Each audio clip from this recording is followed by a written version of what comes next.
ಉಡುಪಿಯ ಸಮಾಜ ಸೇವಕ ಲೀಲಾಧರ್ ಶೆಟ್ಟಿ ದಂಪತಿಯ ಅಕಾಲಿಕ ಸಾವು ಸಾರ್ವಜನಿಕರಿಗೆ ಇನ್ನೂ ಕೂಡ ಅರಗಿಸಿಕೊಳ್ಳಲು ಸಾಧ್ಯವಾಗ್ತಾ ಇಲ್ಲ. ಯಾಕಂದ್ರೆ ಅವರು ಸಮಾಜಕ್ಕಾಗಿ ಬದುಕಿದಂತಹ ರೀತಿ ಅಂತದ್ದು. ಅವರ ಅಂತಿಮ ಯಾತ್ರೆಯಂದು ಕಾಪುಪೇಟೆಯಲ್ಲಿ ಸಾವಿರಾರು ಜನರು ಕಣ್ಣೀರು ಹಾಕುತ್ತಾ ಭಾರವಾದ ಮನಸ್ಸಿನಿಂದ ಹೆಜ್ಜೆ ಹಾಕ್ತಾ ಇದ್ರು. ಜೊತೆಗೆ ಅವರ ನೆಚ್ಚಿನ ಕಲಿತ ಶಾಲೆ ಶ್ರೀರಾಮ ಅನುದಾನಿತ ಹಿರಿಯ ಪ್ರಾಥಮಿಕ ಕರಂದಾಡಿ ಶಾಲೆಯ ಮಕ್ಕಳು ಕೂಡ ತಮ್ಮ ನೆಚ್ಚಿನ ಲೀಲಣ್ಣನ ಅಗಲಿಕೆಗೆ ಭಾರವಾದ ಮನಸ್ಸಿನಿಂದ ಅಂತಿಮ ನಮನ ಸಲ್ಲಿಸಿದರು. ಇನ್ನೂ ಲೀಲಣ್ಣನಿಗೆ ಮಕ್ಕಳೆಂದರೆ ಬಹಳ ಪ್ರೀತಿ. ಮಕ್ಕಳನ್ನೇ ಮಕ್ಕಳಾಗಿ ಸದಾ ಬೆರೆಯುವಂತಹ ಲೀಲಣ್ಣ ಬಹಳಷ್ಟು ಮಕ್ಕಳ ವಿದ್ಯಾಭ್ಯಾಸಕ್ಕಾಗಿ ಸಹಾಯ ಮಾಡಿದ್ದು ಇದು ಎಲ್ಲರಿಗೂ ಕೂಡ ಗೊತ್ತಿರುವಂತಹ ವಿಚಾರ.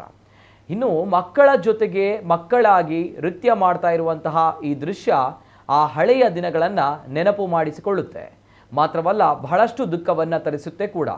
ಈ ರೀತಿ ಮಗು ಮನಸ್ಸಿನ ಲೀಲಣ್ಣನಿಗೆ ಯಾಕೆ ಹೀಗಾಯಿತು ಅನ್ನೋದನ್ನು ಯಾರಿಗೂ ಕೂಡ ಮರೆಯಲು ಸಾಧ್ಯವಾಗ್ತಾ ಇಲ್ಲ.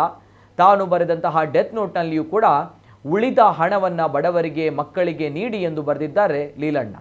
ತಾನು ಕಲಿತ ಕರಂದಾಡಿ ಶಾಲೆಯನ್ನು ಅಭಿವೃದ್ಧಿಪಡಿಸಬೇಕು ಎಂದು ಲೀಲಣ್ಣ ಬರೆದಿದ್ದಾರೆ.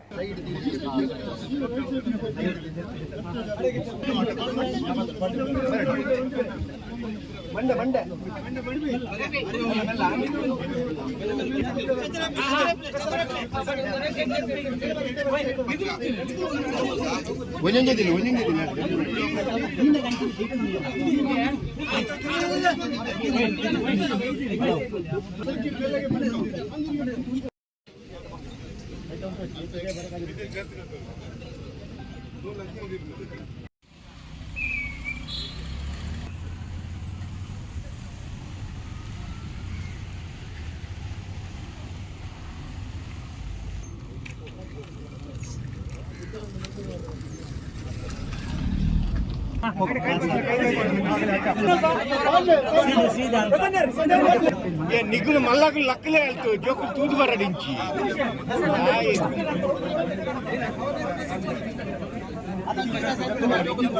జోకు బరపాడు Prasad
I don't understand what's going on here.